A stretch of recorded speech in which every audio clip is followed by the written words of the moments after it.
இந்த பஸ்லயோ லாரிலயோ இருக்கிற பின்னாடி இருக்கிற 2 டயரும் கல்யாணம் பண்ண புருஷன் முன்னாடி 2 பேரும் ஒரே மாதிரி தான். எப்படின்னு கேளுங்க. அந்த 2 டயர் வெளியே தெரியுதான் தெரியும் எல்லாருக்கும். ஏன்னா அந்த 2 டயர் எல்லாம் ஒரே மாதிரி ஓடுது, ஒற்றுமையா இருக்கு அப்படின்னு தெரியும். ஆனா அந்த 2 டயருக்குள்ள எவ்வளவு விஷயம் இருக்குன்னு எத்தனை பேர் தெரியும்? முதல்ல டயருக்குள்ள ஒரு டியூப் இருக்கு. அந்த டியூப்புக்குள்ள ஒரு வால் டியூப் இருக்கு. காத்து ஃபுல்லா ஏத்தினா தான் டயர் ஓடும். அந்த டயருக்குள்ள இன்னொரு ட்ரம்னு ஒன்று இருக்கு. அந்த ட்ரம்முக்கு பின்னாடி பேரிங் ஒன்று இருக்கு. பேரிங்குள்ள ஃபால்ஸ் இருக்கு. ஃபால்ஸுக்கு கிரீஸ் அடிக்கணும். அதையும் தாண்டி நிறைய விஷயம் இருக்கு. ஆனா இவ்வளவும் பண்ணி மாற்ற அந்த டயரு என்ன ஆகுது? பஸ் ஏதோ ஒரு ஆக்சிடென்ட் ஆச்சுன்னு வச்சுங்களேன், ஒரு டயரு 1/2 கிலோமீட்டருக்கு அந்த பக்கம் இருக்கும், இன்னொரு டயரு 1/2 கிலோமீட்டருக்கு இந்த பக்கம் இருக்கும்.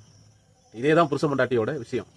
ஒரு கல்யாணம் பண்ணணும்னா அம்மி மிதிச்சு அருந்ததி பார்த்து ஓமகுண்டை வளர்த்தி அதில் நெய்வேத்தியம் பண்ணி சொந்தக்காரெல்லாம் கூப்பிட்டு ராத்திரி ஒரு ரிசப்ஷனு, பகல்ல ஒரு கல்யாணம், ஊர்குட்டி தேர் இழுத்து கல்யாணம் பண்ணி இருந்தாலும் அவங்களுக்கு ஏதோ ஒரு விஷயம் பிடிக்கணும்னு வச்சுங்களேன், உடனே அவன் கோச்சிக்கிட்டு அந்த 5 கிலோமீட்டருக்கு அந்த பக்கம் டைவர்ஸுக்கு போயிடுவான், இவங்க இந்த பக்கம் டைவர்ஸ் போயிடுவாங்க.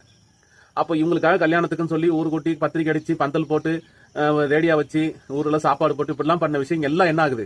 அந்த ஒரு விஷயத்துல பிரிஞ்சு தனித்தனியா ஓடி போயிருது. இதுதான் இடத்துக்கு ஒத்துமை. என்னதான் நம்ம வெளிப்புறத்துல எல்லாருடைய வாழ்க்கையிலும் பரவாயில்ல சந்தோஷமா தான் இருக்காங்க, அவங்களுக்கு என்ன கவலை அப்படின்னு நினைச்சாலும் எல்லாருடைய வாழ்க்கையிலும், எல்லாருடைய பெண்கள் வாழ்க்கையிலும், ஆண்கள் வாழ்க்கையிலும் ஏதோ ஒரு மனசுல சஞ்சலம், சொல்ல முடியாத சோகம், சொல்ல முடியாத கஷ்டம் இருந்துகிட்டு தான் இருக்கு. வெளி தோற்றத்துல பாக்குற நமக்கு அவங்க சந்தோஷமா இருக்கும்போது தான் தெரியும், அவங்க ஜாலியா இருக்கும்போது தான் தெரியும். அவங்களுக்குள்ள போய் பார்த்தா தெரியும் எவ்வளவு பிரச்சனை இருக்கு அப்படின்னு.